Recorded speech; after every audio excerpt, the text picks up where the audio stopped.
Hello student, welcome to all. आज हम चर्चा करेंगे क्लास नाइन्थ की हिस्ट्री की चैप्टर 1 फ्रांसीसी क्रांति के बारे में। और इसमें हम इम्पॉर्टेंट चीज़ों को डिस्कशन करेंगे। साथ ही साथ नाइन्थ क्लास के स्टूडेंट के लिए तो ये वीडियो इम्पॉर्टेंट है ही। इसके अलावा DSSB, KVS, NVS, UP TGT और भी जितने TGT के एग्ज़ाम्स दे रहे हैं लोग, उनके लिए भी काफ़ी ये इम्पॉर्टेंट है। और इस चैनल के साथ जुड़े रहें, इसे लाइक, शेयर एंड सब्सक्राइब करना बिल्कुल ना भूलें। तो चलिए शुरू करते हैं। 18वीं शताब्दी के दौरान फ्रांसीसी समाज 3 वर्गों में विभाजित था। पहला था प्रथम स्टेट, जिसमें चर्च के पादरी आते थे। दूसरा स्टेट, जिसमें फ्रांसीसी समाज का कुलीन वर्ग आता था। तथा तीसरा स्टेट, जिसमें बड़े व्यवसायी, व्यापारी, अदालती कर्मचारी, वकील, किसान, कारीगर, भूमिहीन मजदूर आते थे। लगभग 60% जमीनों पर कुलीन, चर्च एवं तीसरे स्टेट के अमीरों का अधिकार था। तो ये ध्यान रखने वाली बात है कि लगभग 60% जमीनों पर कुलीनों, चर्च एवं तीसरे स्टेट के अमीरों का अधिकार था। तीसरा स्टेट से चर्च द्वारा वसूला जाने वाला कर था तीथे। हिंदी में इसके टाइड बोल सकते हैं, इंग्लिश में इसे तीथे बोलते हैं। तृतीय स्टेट से सरकार द्वारा वसूले जाने वाला टैक्स था टैली, जिसको हिंदी में टाइल बोला गया, ऐसे इसे इंग्लिश में टैली बोलते हैं। प्रथम दो स्टेट्स पादरी वर्ग और कुलीन वर्ग के लोगों को जन्म से कुछ विशेषाधिकार प्राप्त थे, जैसे राज्य को दिए जाने वाले कर, टैक्स में छूट। राज्य के सभी टैक्स केवल तृतीय स्टेट द्वारा वहन यानी कि उठाए जाते थे, यानी कि पहले और दूसरे को कोई टैक्स नहीं देना पड़ता था, लेकिन तीसरे स्टेट को सभी टैक्स देने पड़ते थे। 1774 में लुई 16वां फ्रांस की राजगद्दी पर आसीन हुआ। वह फ्रांस के बुर्बो राजवंश का राजा था। उसका विवाह ऑस्ट्रिया की राजकुमारी मेरी एंटोनेट से हुआ था। राज्यारोहण के समय उसका राजकोष खाली था, जिसके निम्नलिखित कारण थे: लंबे युद्धों के कारण वित्तीय संसाधनों का नष्ट होना, पूर्ववर्ती राज्यों की शान शौकत पर फिजूल खर्ची, अमेरिकी स्वतंत्रता संघर्ष में ब्रिटेन के खिलाफ अमेरिकी की सहायता करना, जनसंख्या का बढ़ना और जीविका संकट। मध्यम वर्ग, जिसमें वकील, शिक्षक, लेखक, विचारक आदि आते थे, इन्होंने जन्म आधारित विशेषाधिकार पर प्रश्न उठाने शुरू कर दिए। बढ़ते कर्ज के दबाव में लुई 16वें ने 5 मई 1789 को एस्टेट जनरल की बैठक बुलाई, ताकि नए करों को वापस किया जा सके। एस्टेट जनरल में मतदान एस्टेट के आधार पर होता था, न कि प्रति व्यक्ति के आधार पर, लेकिन इस बार तीसरे स्टेट के लोग संख्या आधारित मतदान की मांग करने लगे। लुई 16वें ने उनकी मांग खारिज कर दी, जिसके विरोध में तीसरे स्टेट के लोगों ने सदन का बहिष्कार कर दिया। 20 जून 1789 को वह लोग वर्साय के एक टेनिस कोर्ट में इकट्ठे हुए और अपने आप को नेशनल असेंबली घोषित कर दिया। इधर पूरे फ्रांस में महंगाई और अफवाहों का बाजार गर्म था और जगह जगह हिंसक प्रदर्शन होने लगे। 14 जुलाई 1789 को कुत्र भीड़ ने बास्तील के किले को तोड़ दिया और राजनीतिक कैदियों को रिहा करवा लिया। बास्तील का किला सम्राट की निरंकुश शक्तियों का प्रतीक था। अपनी विद्रोही प्रजा की शक्तियों का अनुमान करके लुई 16वें ने नेशनल असेंबली को मान्यता दे दी। 4 अगस्त 1789 की रात को असेंबली ने करों, कर्तव्यों और बंधनों वाली सामंती व्यवस्था को उन्मूलन का आदेश पारित कर दिया। 1791 में फ्रांस में संवैधानिक राजतंत्र की नींव पड़ी। नए संविधान के अनुसार मतदान का अधिकार केवल सक्रिय नागरिकों को मिला जो पुरुष थे, जिनकी उम्र 25 वर्ष से अधिक थी, जो कम से कम 3 दिन की मजदूरी के बराबर कर चुकाते थे। महिलाओं एवं अन्य पुरुषों को निष्क्रिय नागरिक कहा जाता था। राजा की शक्तियों को विधायिका, कार्यपालिका और न्यायपालिका में विभाजित एवं हस्तांतरित कर दिया गया। 10 अगस्त 1792 को जैकोबिन क्लब के सदस्यों ने रोबेस्पियर के नेतृत्व में नई शासन व्यवस्था के खिलाफ विद्रोह कर दिया। 21 सितंबर 1792 को फ्रांस को गणतंत्र घोषित कर दिया गया और नवनिर्वाचित असेंबली को कन्वेंशन नाम दिया गया। 21 जनवरी 1793 को लुई सोलवे को फ्रांस के खिलाफ साजिश रचने के आरोप में फांसी दे दी गई।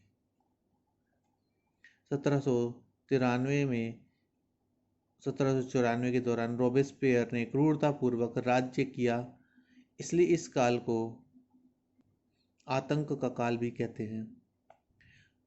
जून 1794 में रोबेस्पियर को गिलोटीन पर चढ़ा दिया गया। रोबेस्पियर के पतन के बाद फ्रांस का शासन मध्यम वर्ग के संपन्न लोगों के पास आ गया।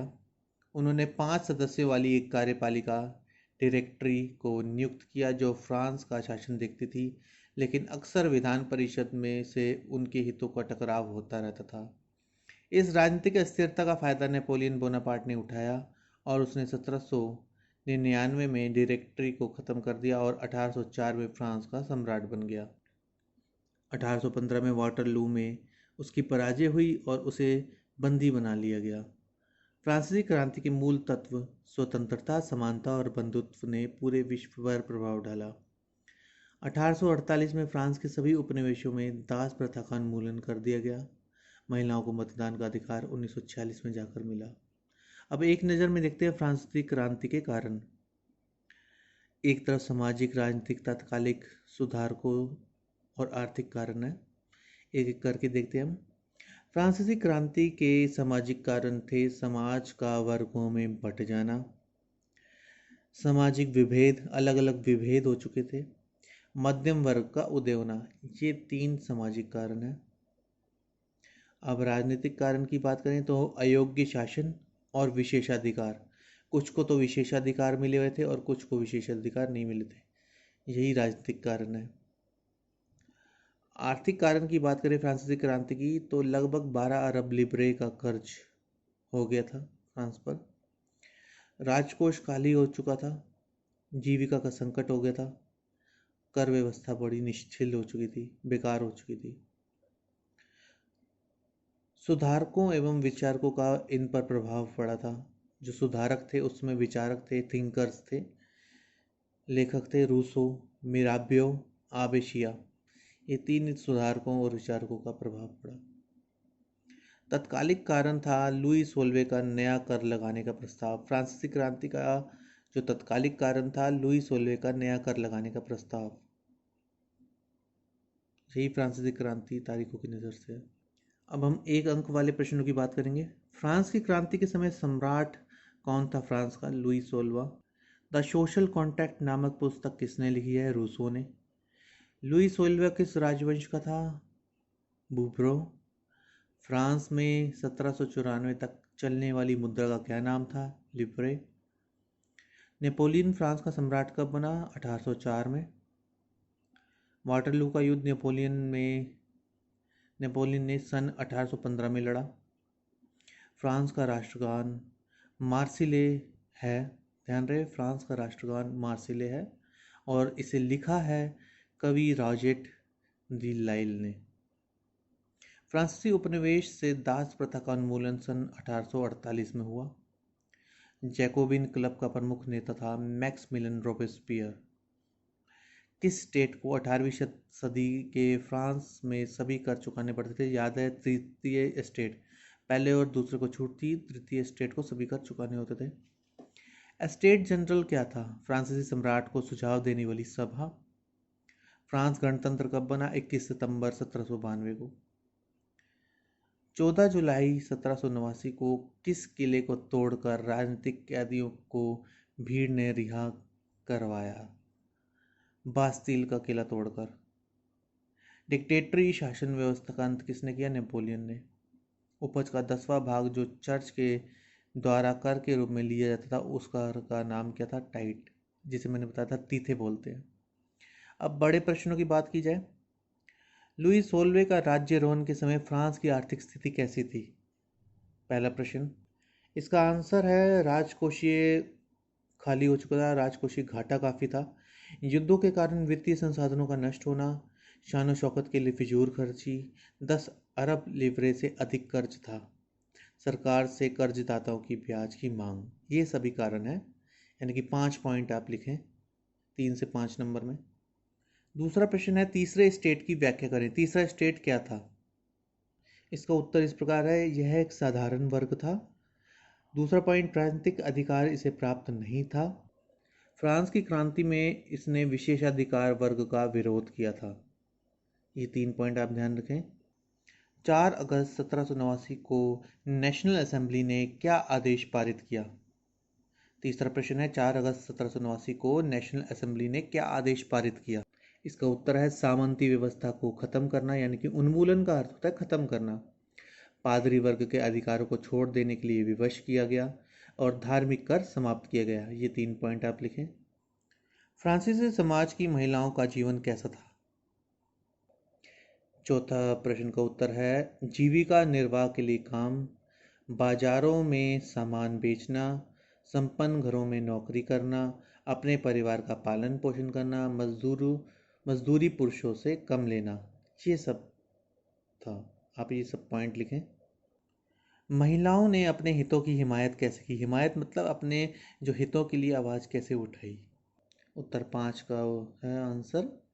राजनीतिक क्लब और अखबारों की शुरुआत करी, पुरुषों जैसे समान अधिकार प्राप्त हों, असेंबली के लिए चुने जाने और राजनीतिक पदों की मांग करी। ये 3 पॉइंट आप लिखें। जैकोबिन क्लब के सदस्य कौन थे? जैकोबिन क्लब के सदस्य वह लोग थे, उत्तर छठे का आंसर है, समाज के कम समृद्ध लोग, दुकानदार और कारीगर लोग, घड़ी साज, दिहाड़ी मजदूर आदि, ये सब जैकोबिन क्लब के सदस्य थे। दुनिया के लिए फ्रांसीसी क्रांति कौन सी विरासत छोड़ गई? अगर बात की जाए दुनिया के लिए फ्रांसीसी क्रांति स्वतंत्रता का विचार, समानता का सिद्धांत, बंधुत्व की भावना, प्रजातांत्रिक विचार और सामंतवाद का अंत, इन सब बातों के लिए ये बातें छोड़ गई। तो ये सभी पॉइंट आप मेंशन करें। प्रश्न 8वां देखें, नेपोलियन के उदय को कैसे समझा जा सकता है? 1799 में डायरेक्टरी के शासन का अंत करके वह फ्रांस का प्रथम काउंसिल बन गया। 1793 से 96 के मध्य पश्चिमी यूरोप पर विजय की उसने।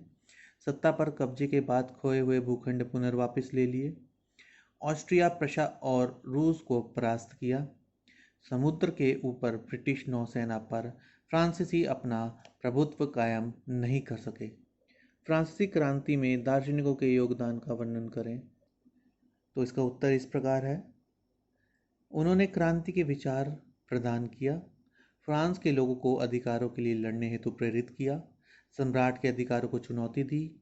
जॉन लॉक ने राजा की दैवी शक्ति को नकार दिया। रूसों के लोगों और प्रतिनिधियों के बीच सामाजिक करार पर आधारित सरकार का विचार सामने रखा। दार्शनिकों ने अपने विचारों को अखबारों द्वारा जनसाधारण तक पहुंचाया। 1791 में फ्रांस में बनाए गए कानून की 3 विशेषताएं बताइए। इसकी 3 विशेषताएं इस प्रकार है, राजा की शक्तियों को समाप्त कर दिया गया, फ्रांस संवैधानिक गणतंत्र बन गया, विधायिका, कार्यपालिका और न्यायपालिका में शक्तियों का बंटवारा, नेशनल असेंबली को कानून बनाने का अधिकार मिल गया और 25 साल के ऊपर सभी पुरुषों को वोट डालने का अधिकार मिल गया।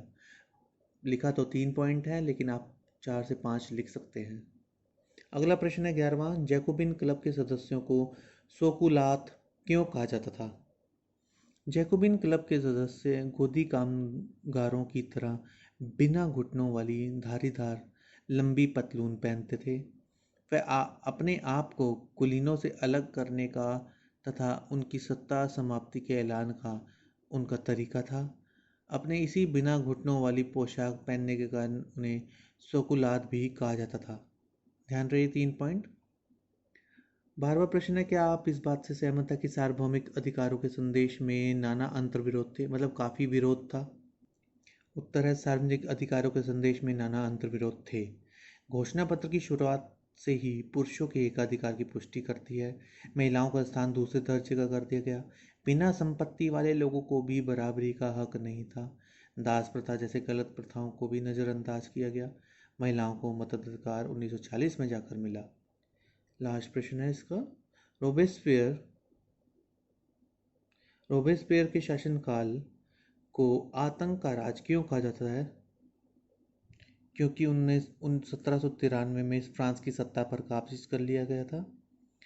इसमें ध्यान रहे रोबिस्फेयर गलत लिखा गया है, रोबिस्चेयर लिख दिया है, इसमें रोबिस्फेयर है। 1793 से 1794 के बीच रोबिस्फेयर ने नियंत्रण और दंड की सख्त नीति अपनाई। उसकी कार्यशैली से असहमति रखने वाले विरोधियों और पार्टी सदस्यों द्वारा मौत की सजा सुना दी जाती थी। इन्हीं शक्तियों के कारण 1793 से 1794 के शासनकाल को आतंक का राज कहा जाता था। अब एक बार ध्यान से हम दोबारा देखेंगे। एस्टेट का समाज। प्रथम स्टेट पादरी वर्ग है, द्वितीय स्टेट कुलीन वर्ग है, तृतीय स्टेट बड़े व्यवसायी, व्यापारी, अदालती कर्मचारी, वकील आते हैं, किसान और कारीगर, छोटे किसान, भूमिहीन, मजदूर, ये सब इसमें तृतीय स्टेट आते हैं। और ध्यान रहे इसी वर्ग को ही टैक्स देना था। ऊपर के दो वर्ग जो पादरी वर्ग और कुलीन वर्ग थे उनको टैक्स नहीं देना था। इस प्रकार आज की वीडियो हमारा चैप्टर 1 पूरी तरह से समाप्त होता है। आप इस वीडियो और इस चैनल के साथ जुड़े रहें। इसे लाइक, शेयर एंड सब्सक्राइब करना बिल्कुल ना भूलें। धन्यवाद।